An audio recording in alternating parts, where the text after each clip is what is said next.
Sama mone bi million jorona ko nu hamina ko do odela sama mone ma fen fara ka wari cili musakaw kan wa aka no ni mali wari ci siro be amada o made sama mone bi do fara o de kuna wari ka ni wari bonisi awo ni wari bonisi koni sama mone application yi awe wari soro aka compte bonisi la kadam ne credit la abonnement télé fuka tase kurani di saralima opi bonisi soro ni bela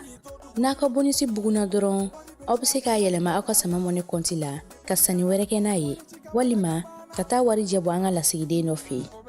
oye mone bo yere la aka shifle sisa ni sama mone application télécharger li Play Store walma App Store ka soro ko to sebe ni sama mone yi odi kuna wari be augmenter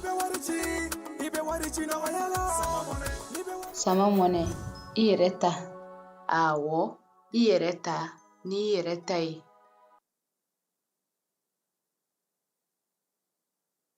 an balimaw a y'a fɔ tare